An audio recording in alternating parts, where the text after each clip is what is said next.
Hi there, I'm Nafisa Latic, and this is a special episode of Across the Balkans.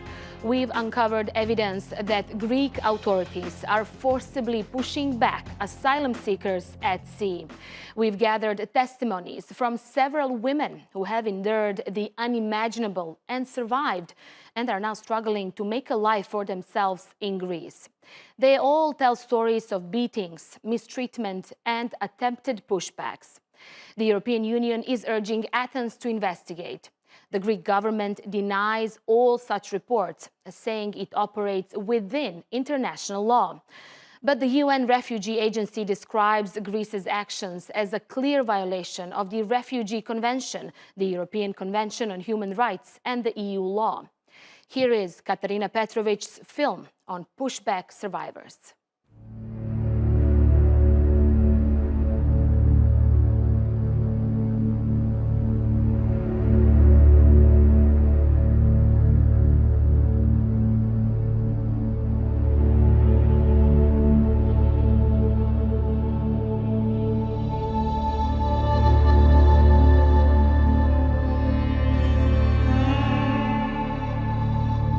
In the past year, there's been an increasing flood of reports that have become impossible to ignore. Greek border authorities are accused of forcibly turning away asylum seekers despite their human rights obligations under international law. As people are fleeing war and persecution to seek safety in Europe, instead of finding refuge, they're often met with more violence.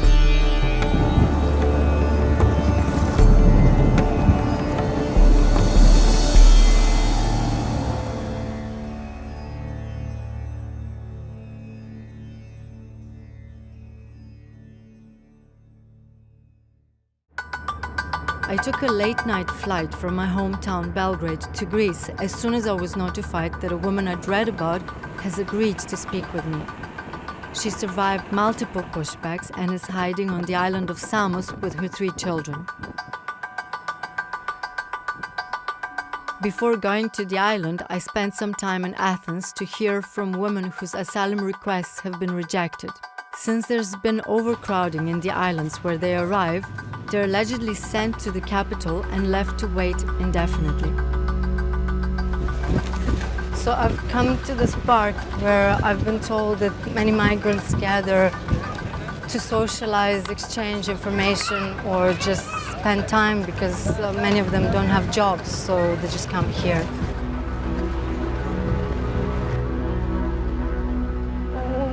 موقعی که من اومدم 2 سال پیش بود، وقتی داخل کمپ ما را آورد اصلا برخورد خوبی به ما نداشتن، اصلا از هیچ لحاظ. هیچ وقت نمیتونم فراموش کنم، هیچ وقت از ذهنم پاک نمیشه، به خصوص وقتی که بچه ها را در حال پرپر زدن آدم روی آب میبینه، بچه ها را وقتی میبینه در حال گرسنه، از گرسنگی با یه تیکه نون یه ذره آب تو جنگل، هیچ وقت اینا رو ما نمیتونیم فراموش کنیم. من یکی اصلا نمیتونم فراموش کنم. از کم میندازه بیرون، از خونه میندازه بیرون، آیدی بگیری پولت قطع میشه، دیگه بلا تکلیف اون بهش مهم نیست که تو چه کار میخوای بکنی.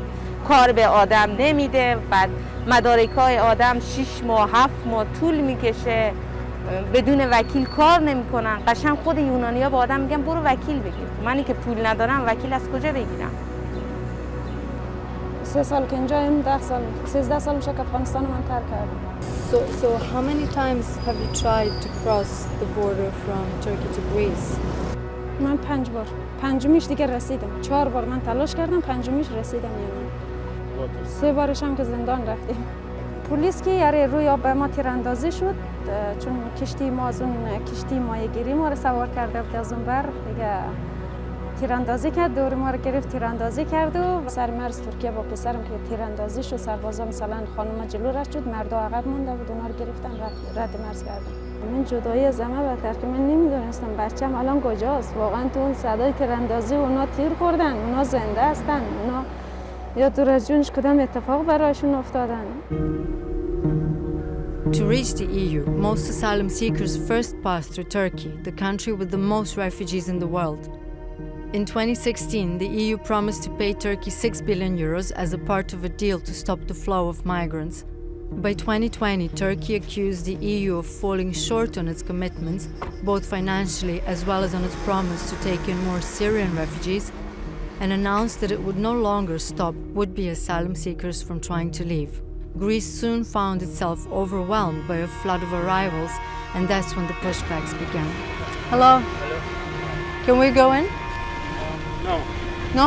No. Every organization I contacted in Greece has politely refused to talk to me, explaining that they are worried about not being able to continue their work should they speak openly on this topic. Film crews have been detained or arrested. I found myself on my own with the help of a local Afghan man who has been living here for decades now. He introduced me to people he knows who were also victims of pushbacks. Yes. حالا اگر ما بخوایم از هر یک بار سفر ما برتان بگویم خودش یک داستان میشه، خودش یک کتاب میشه. تنها منه مشکل هزاران هزار زن یا میلیون ها زنی که دیره ها میه اینمی است. ما 15 یا 16 بار ما گیم زدیم دیره آمدیم و پس متواتر دیپورت شدیم.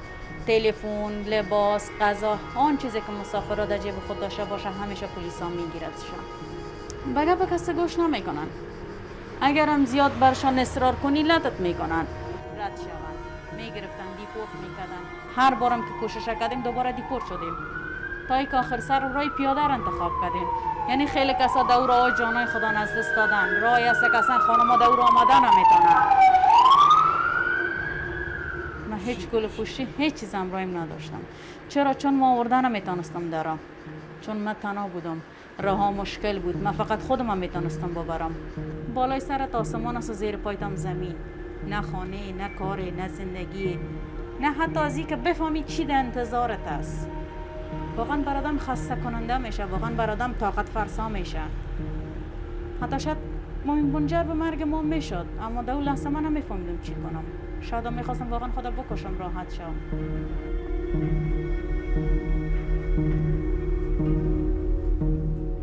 أنا فلسطينية، أصولي فلسطينية، بس إحنا خلقنا وربينا بسوريا، سكان مخيم اليرموك، وإلنا 9 سنين إحنا بالحرب بسوريا، وإلي شي يعني تقريباً سنة أنا عم بهرب بدي أجي على الأمان.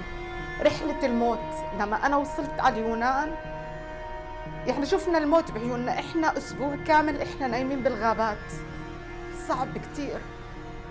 تخافي على بناتك من كل شيء. من كانت تطلع كتير مافيات، عصابات يغتصبوا بنات، من كل شيء، يعني خوف من كل الجهات يعني.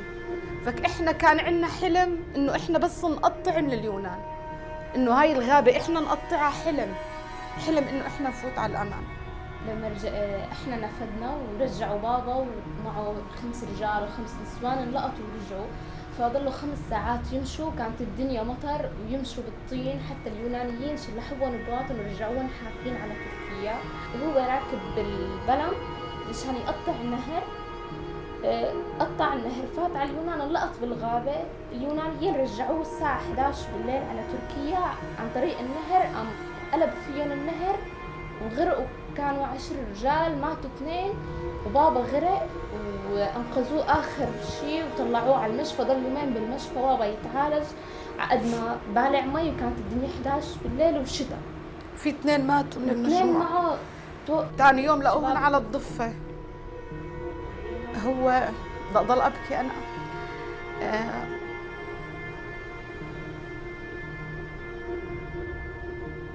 Your daughters are the whole time with you in all these journeys, of course. بناتي معي. بنتي مو لأنها مريضة ما أترك بناتي، مسكيتهم هيك لبناتي. هلا لما تكون أنت عندك أولاد، خصوصاً إنه بنات، الله بيعطيك القوة. أنا يعني الحمد لله أنا ضعيفة، بس بالطريق أكون قوية. بدي أحافظ على بناتي، بدي أطلعهم من الحرب اللي هن فيها، بدي أشوف لهم مستقبل جديد، بدي إياهم يدرسوا. فالله بيعطيكي قوة. الله بيعطيكي قوة إنك تمسكي بناتك وتركضي بطريق وتفوتي غابات، والله وقف معنا والحمد لله وصلنا لهون. الحرب أصعب شيء بالدنيا هو الحرب. لما أنت ما تشعري بالأمان، صواريخ، طيران، قذائف، ما عاد أنت تقدري تعدي.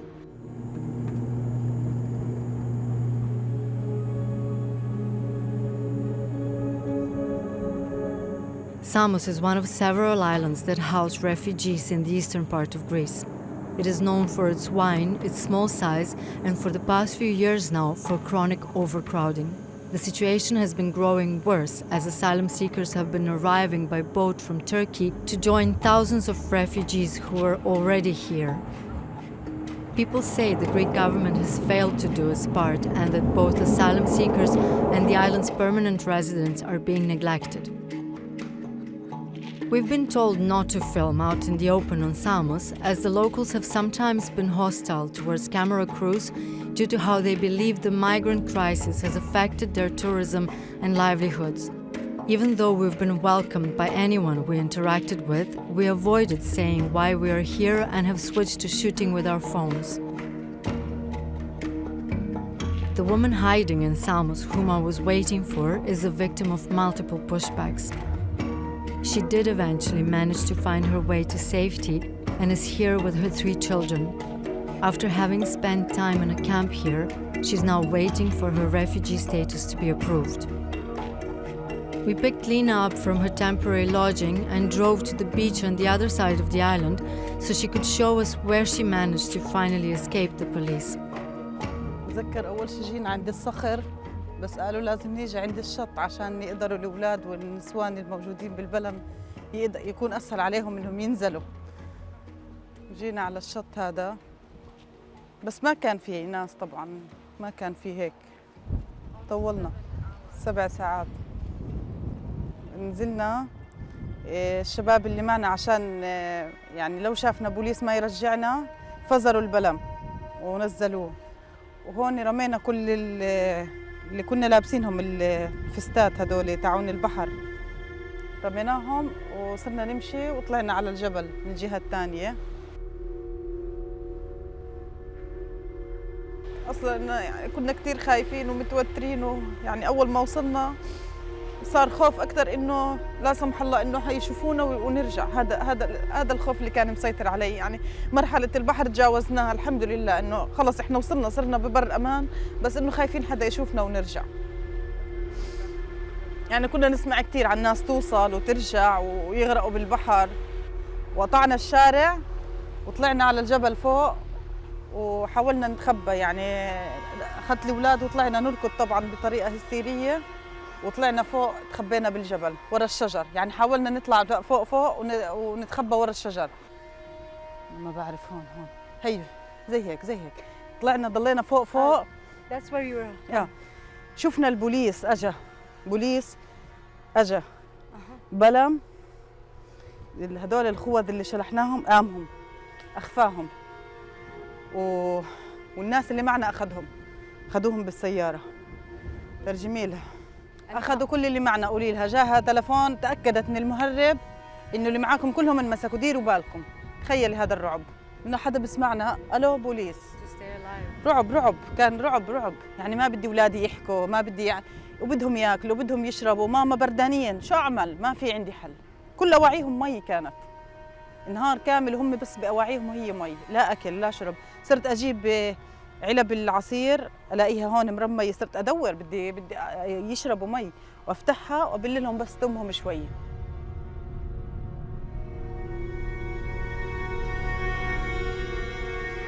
طبعا انا طالعه عشانهم، كنت اصلا يعني كثير خايفه اني يصير شيء معي بالبحر. هذا اكثر شيء كنت خايفه.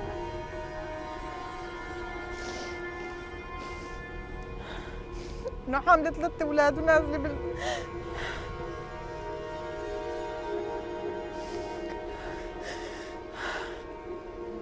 كان شيء كثير صعب. يعني اصعب شعور بحسه بحياتي انه انا طالع معي 3 اولاد وممكن يصير معي اي شيء بالبحر. Out of the 32 people who were with Lina on the boat that morning, 28 were pushed back at sea and sent towards Turkey. As for Lina and her family, they found their way to a camp on Greek soil. ما في فرشات، ظهورهم الأولاد كتير بتوجعهم، بس هذا غطا ما في. هذا الولد كتير مريض، بحاجة لكتير علاج ومعاه حساسية بسبب الحشرات هون بالقارص والجرادين، كل ايديه تعبانة. هاي المخدة جبناها من الشارع عشان يناموا عليها الأولاد. Upon my return to where I was staying, a spokesperson from the NGO Greek Helsinki Monitor wrote that they wanted to talk to me. They are suing Frontex, the European Border and Coast Guard Agency. Many of the NGOs declined my plea to participate, to talk to me, and not because they didn't want to, but because they were worried about not being shut down by the government if they speak out against it. So can you tell me something about that, please? And also, how come that you are not worried then? Greece has been recently persecuting and prosecuting humanitarian and human rights activists and NGO representatives who are assisting asylum seekers. The states and the European Union, which makes the agreements, are using those people to play their own political games. So tell me then about the lawsuit, please. It's the first time that Frontex has been taken to the Court of Justice of the European Union. It's been taken by two people who were on that pushback in November, but they have also additional experiences of pushbacks. Because we do believe that Frontex, which is an agency of the European Union, is responsible for all the actions that are occurring at the sea border or land border between the two countries concerning asylum seekers. Even if they do not themselves do pushbacks, but they are there in the area and they see pushbacks and they record pushbacks, they are equally responsible. They are morally responsible. The prospects for these Afghan women to ever return home have only worsened in recent months.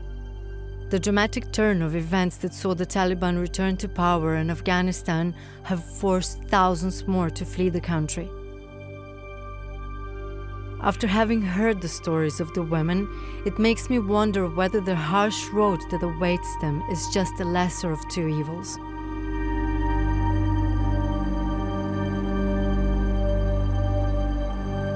واقعا مرگ خدا، آبروی خدا، حیثیت خدا در یک دست گرفته، فقط یک آینده امید بهتر را دیگه دست خود گرفته پیش میره.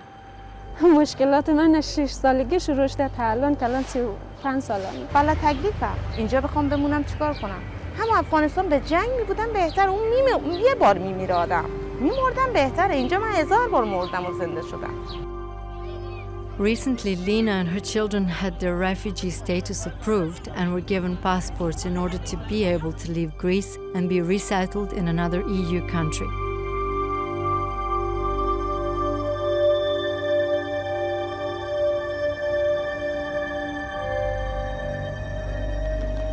The people I met have been hauled into the most vulnerable way of life. Lives that, through no fault of their own, have been flung into the unknown, constantly unpredictable and on the move, and far too often violent. That was Katarina Petrovic's special report from Greece. We invited representatives from the Greek Foreign Ministry, the Ministry of Migration and Asylum, as well as the Hellenic Police and Coast Guard, but all were unable to provide anyone by the time of this recording. Now, someone else who is very familiar with the topic is Jennifer Foster. She is Amnesty International's refugee and migrant rights researcher, and she worked on Amnesty's report published in June that claimed pushbacks had become Greece's de facto border policy based on interviews they conducted in 2020. Jennifer, what's your reaction to the testimonies of the women that we've just heard in Katarina's story? Unfortunately, Nafisa, these stories really are quite familiar to me.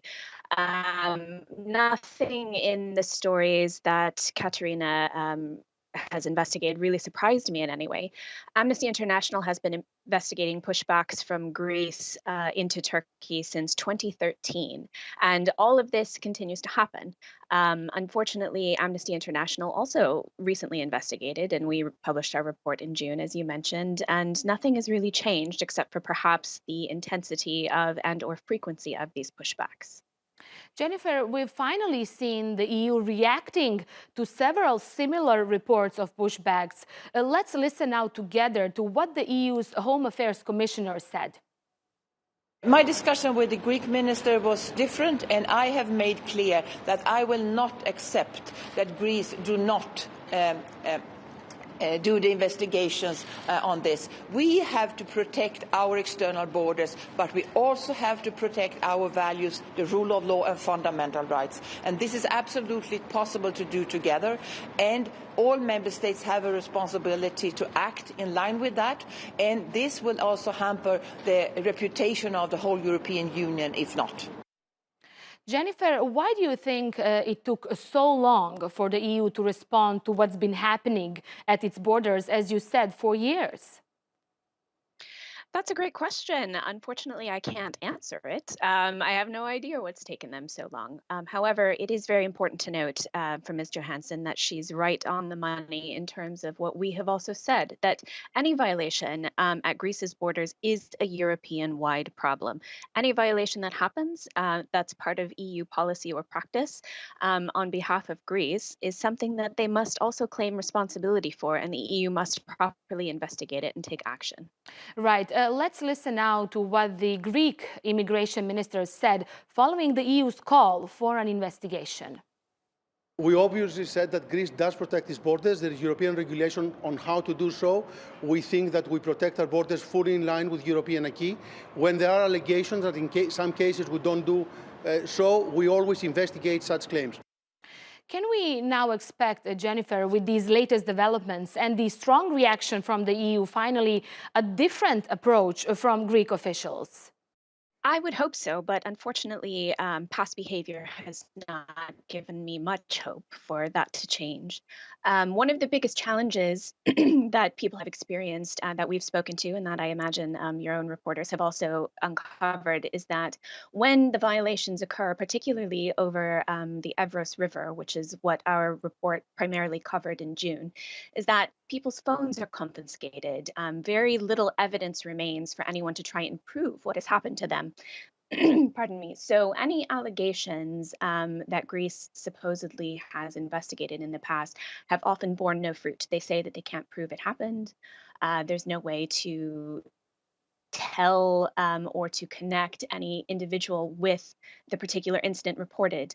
On top of that, of course, is that many people that have been pushed back are no longer within the jurisdiction of Greece. We covered this in our report as well. So the access to remedies for people or some sort of mechanism has been absent. And that is an absolutely essential part of what the EU must ensure occurs, both an international monitoring mechanism as well as a way for people to access remedies when they are not on Greek territory any longer because they have been pushed back.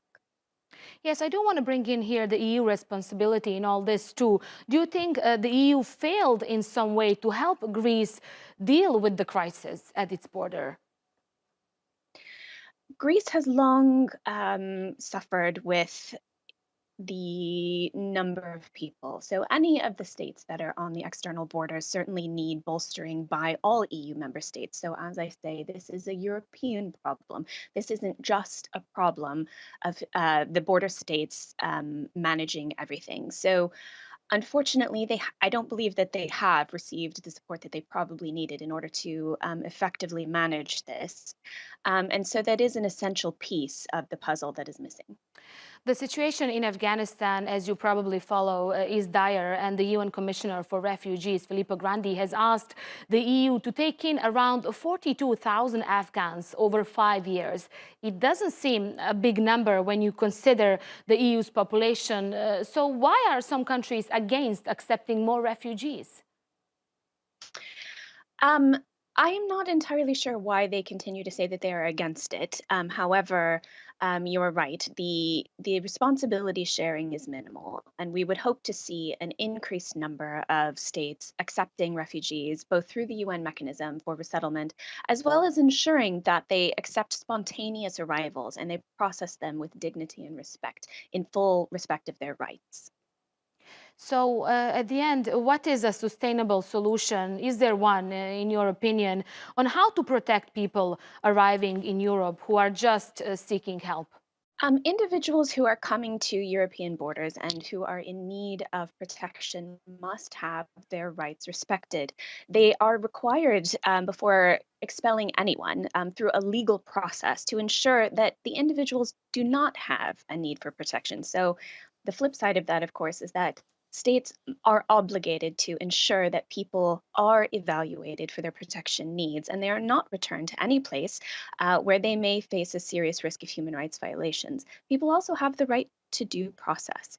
In order to ensure these things happen, the EU and Greece must accept responsibility for the violations that have been happening for quite some time and ensure that these are properly investigated and that individuals who have been victims of these violations have access to a remedy to state their violations and receive compensation in some way, either through, access to the state territory again, or at least have their evaluation fairly examined. Or, excuse me, have their claims fairly examined, sorry. Thank you, Jennifer, so much for that. Jennifer Foster there from Amnesty International. Thanks for watching this episode of Across the Balkans. See you again next time from me and the team here in Istanbul. Bye-bye for now.